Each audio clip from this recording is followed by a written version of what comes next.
अहम ब्रह्मास्मि हिंदी में। भाइयों, आप सभी का मेरी चैनल में स्वागत है। आज हम अहम ब्रह्मास्मि हिंदी में 22वां पाठ पढ़ेंगे। ये निसर्गदत्त महाराज और उनके शिष्यों के बीच में हुई बातचीत का अंग्रेजी में रिकॉर्डिंग हुआ था। उसका रिकॉर्डिंग के बाद अंग्रेजी में बुक निकली थी आई एम दैट। उनका हिंदी में अनुवादन हुआ था। वो अनुवादन बुक है अहम ब्रह्मास्मि। अनुवादक करता है विनय कुमार वैद्य जी।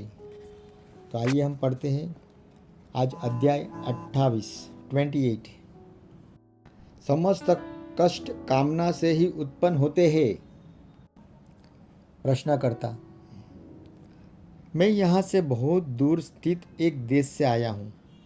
अपनी साधनावस्था में मुझे कुछ आंतरिक अनुभूतियाँ हुई और मैं इस विषय में विचारों का आदान प्रदान करना चाहूँगा। महाराज: हाँ, अवश्य करो। क्या तुम अपने आप को जानते हो? प्रश्नकर्ता: मैं जानता हूँ कि मैं देह नहीं हूँ और न मैं मन ही हूँ। महाराज: ऐसा तुम किस आधार पर कहते हो? प्रश्नकर्ता: मैं अपने को देह के अंतर्गत अनुभव नहीं करता। मुझे ऐसा प्रतीत होता है मानो मैं सर्वत्र हर ओर व्याप्त रहता हूँ। जहाँ तक मन की बात है, मैं इसे कभी भी कार्य में संलग्न या कार्य से मुक्त कर सकता हूँ। इससे मुझे यह स्पष्ट होता है कि मैं मन नहीं हूँ। महाराज: जब तुम अपने आप को संसार में सर्वत्र अनुभव करते हो, तब क्या तुम संसार से पृथक रहते हो या तुम संसार होते हो? पृथक यानी अलग।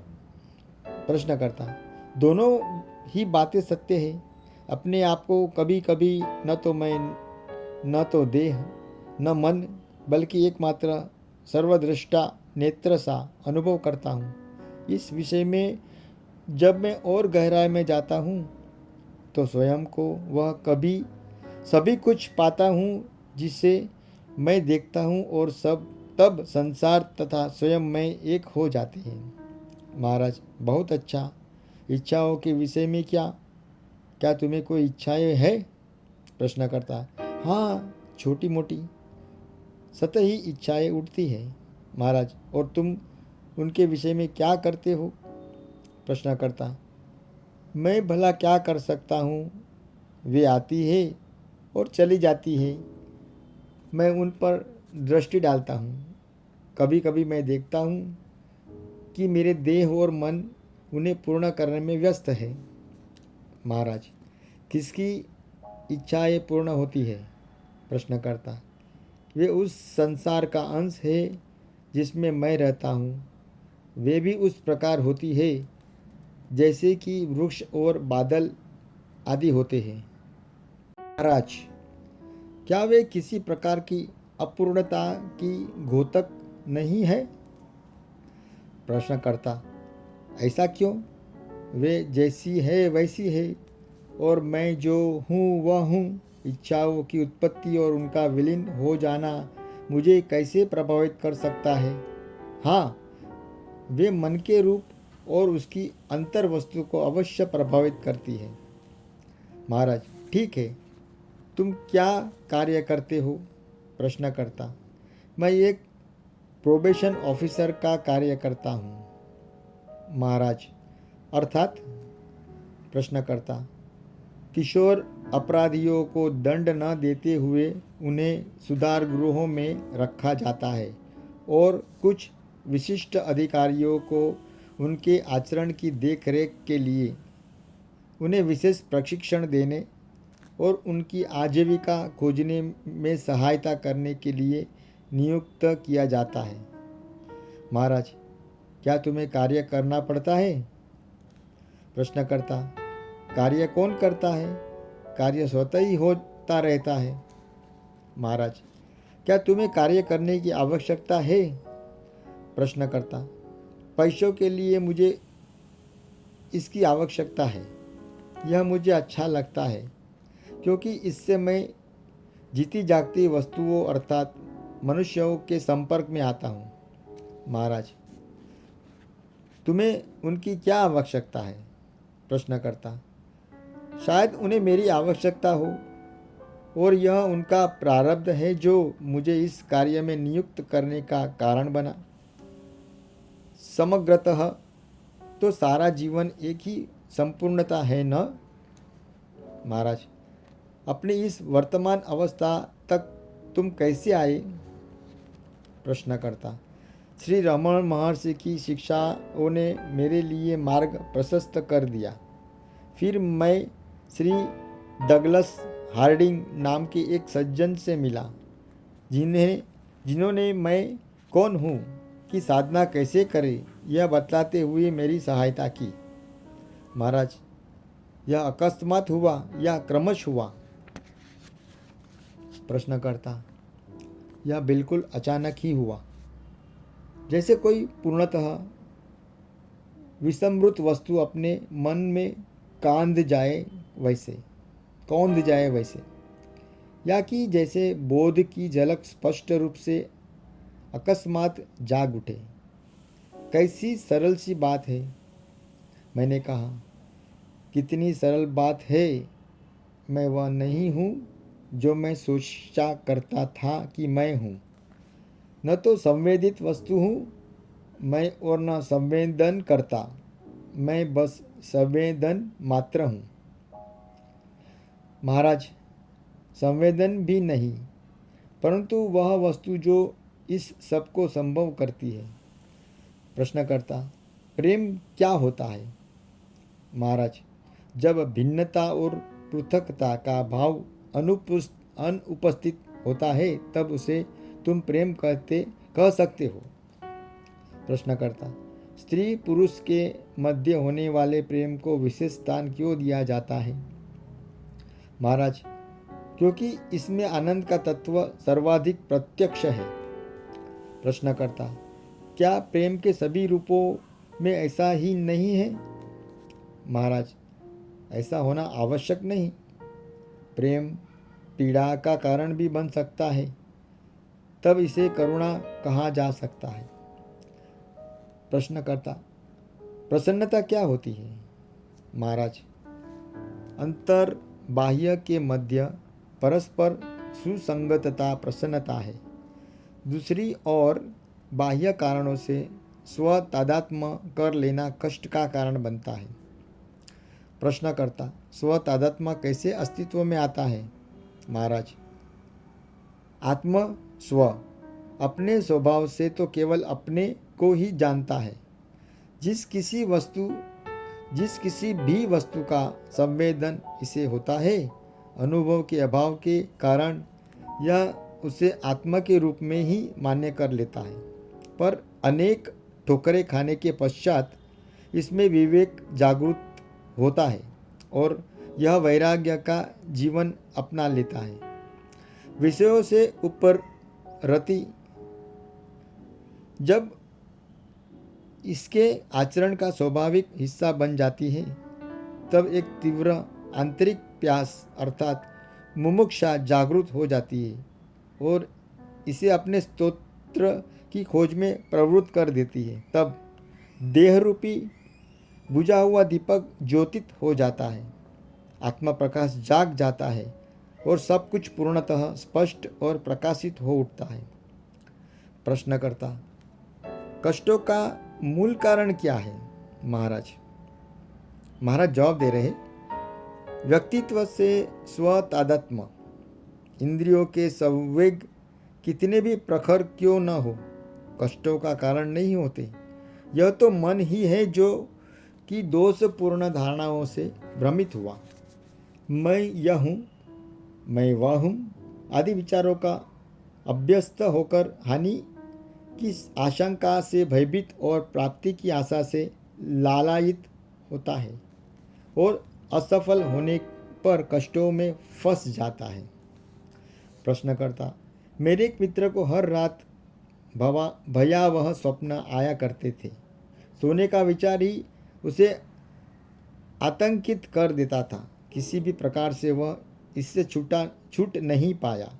महाराज, सत्संग से उसे अवश्य सहायता मिल जाएगी। प्रश्नकर्ता, जीवन स्वयं दुस्वप्न है। महाराज, सत्संग अर्थात श्रेष्ठ का साथ सभी शारीरिक मानसिक व्याधियों की रामबाण औषधि है। प्रश्नकर्ता, प्राय ऐसा साथ सरलता से नहीं मिल पाता है। महाराज, अपने भीतर खोजो, तुम्हारा अपना आत्मा ही तुम्हारा सर्वोत्तम मित्र है। प्रश्नकर्ता, जीवन में इतनी अधिक विसंगतियाँ क्यों हैं? महाराज, इससे मन का गर्व टूटने में सहायता मिलती है। हमें यह स्पष्ट हो जाना चाहिए कि हम कितने असमर्थ और निर्बल हैं।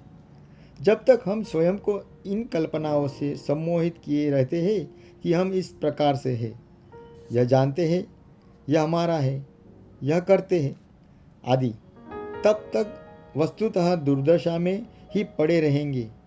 केवल पूर्ण स्वनिवृत्ति में ही यह संभावना है कि हम हमारे वास्तविक रूप का आविष्कार कर सके। प्रश्नकर्ता, स्वनिवृत्ति, सेल्फ नेगेशन का इतना आग्रह क्यों?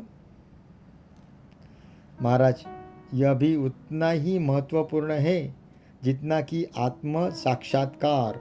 वास्तविक आत्मा की उपलब्धियों हो, उसे पूर्व मिथ्या स्व का परित्याग आवश्यक है। प्रश्नकर्ता, जिस स्व को आपने मिथ्या कहने के लिए चुना है, वह मेरे लिए भयावह रूप से सत्य है। यही एकमात्र स्व है जिसे मैं जानता हूँ। जिसे आप वास्तविक आत्मा कहते हैं, वह एक विचार मात्र है, कहने भर का एक प्रकार, मनोसृजित एक जीव, एक आकर्षक भूत। मैं यह मानता हूँ कि मेरा नित्य प्रिय का स्व कोई सुंदर सी वस्तु नहीं है, पर यही मेरा अपना है और एकमात्र स्व है। आप कहते हैं कि मैं इस स्व से भिन्न अन्य कोई आत्मा हूँ, या यह कि ऐसी आत्मा मेरे पास है। क्या आप उसे देखते हैं? क्या आपके लिए वास्तव में उसका अस्तित्व है, या आप यह चाहते हैं कि जिसे आप स्वयं भी नहीं देखते, मैं उसमें विश्वास कर लूँ? महाराज, इतनी शीघ्रतापूर्वक निष्कर्षों पर मत पहुँचो। यह आवश्यक नहीं कि ठोस प्रतीत हो रही वस्तु वास्तव में हो ही, और विचार प्रतीत हो रही वस्तु मिथ्या हो। इंद्रिय ज्ञान पर आधारित और स्मृति से प्रभावित हो रहे संवेदन किसी संवेदनकर्ता को प्रमाणित करते हैं। उस संवेदनकर्ता के स्वभाव की परीक्षा करने की सावधानी तुमने कभी नहीं बरती। इस पर अपना पूर्ण ध्यान लगाओ, स्नेहपूर्वक इसकी परीक्षा करो, और तब तुम अपनी सत्ता की उन गहराइयों और ऊंचाइयों का आविष्कार करोगे जिसकी कल्पना तक कर पाना तब तक तुम्हारे लिए असंभव है, जब तक तुम अपनी बहुरूपी प्रतिमा से ग्रस्त रहते हो। प्रश्नकर्ता, अपने आप की सार्थक रूप से परीक्षा कर पाने के लिए यह आवश्यक है कि मेरी मनस्थिति संतुलित और सम्यक अवस्था में हो। महाराज, इसके लिए यह आवश्यक है कि तुम में गंभीरता, दृढ़ता और वास्तविक रुचि हो। तुम्हें अपनी कल्याण कामना से युक्त होना होगा। प्रश्नकर्ता, पर स्वकेंद्रित तो मैं हूँ ही। महाराज, नहीं, ऐसा नहीं है। अनेक अटपटे, शत्रुतापूर्ण और मिथ्या देवताओं की आराधना करते हुए तुम न केवल अपने को बल्कि अपनी आत्मा को भी विनष्ट कर रहे हो। स्वकेंद्रित अवश्य बनो, पर सही रूप में। अपना सुख चाहो, तुम्हारे लिए जो भी कल्याणप्रद हो उसके लिए श्रम करो। तुम्हारे और प्रसन्नता के बीच जो भी अवरोध हो उन्हें गिरा दो। स्व हो, सर्व से प्रेम करो, प्रसन्न रहो, प्रसन्नता फैलाओ, इससे बड़ी अन्य कोई प्रसन्नता नहीं हुई। महाराज प्रश्नकर्ता, प्रेम में इतने अधिक कष्ट क्यों होते हैं? महाराज जवाब दे रहे हैं, समस्त कष्ट कामना से ही उत्पन्न होते हैं। वास्तविक प्रेम कभी कुंठित नहीं होता। अद्वैत का, एकात्मता का भाव भला कैसे कुंठित हो सकता है? जो वस्तु कुंठित होती है वह है अभिव्यक्ति की कामना। यह कामना मन की होती है और जैसा कि सभी मानसिक वस्तुओं के संबंध में है, कुंठा अपरिहार्य ही है। प्रश्नकर्ता, प्रेम में काम भावना का क्या स्थान है? महाराज, प्रेम सत की स्थिति है, काम भावना ऊर्जा है। प्रेम प्रज्ञापूर्ण है, काम भावना अंधी। यदि प्रेम और काम भावना की प्रवृत्ति को एक बार ठीक ठीक समझ लिया जाए तो भ्रम या दुविधा समाप्त हो जाते हैं। प्रश्नकर्ता, प्रायः प्रेम रहित काम भावना ही अधिक देखी जाती है। महाराज, प्रेम के अभाव में सब कुछ पाप ही है। प्रेम शून्य जीवन भी स्वयं पाप ही है। प्रश्नकर्ता, प्रेम पूर्ण होने के लिए मुझे क्या करना चाहिए? महाराज, जब तुम भयभीत नहीं होते तब तुम स्वयं ही प्रेम होते हो। भाइयों, यहाँ हमारा 28वां अध्याय पूर्ण होता है। श्री कृष्णार्पणमस्तु। हम कल मिलेंगे 29वां अध्याय के साथ। तब तक के लिए शुभ रात्रि। जय श्री कृष्ण। हरिओम। हरे Krishna. Bye bye. Good night. आपको मेरा यह प्रयास अच्छा लगे तो मेरी इस चैनल @जीवनरथ_अनिल को लाइक करिए, शेयर करिए और सब्सक्राइब करिए। इससे मुझे आप प्रोत्साहित करेंगे और मैं आगे और वीडियो बनाने के लिए तत्पर रहूँगा। तब तक शुभ रात्रि। धन्यवाद। हरे कृष्ण।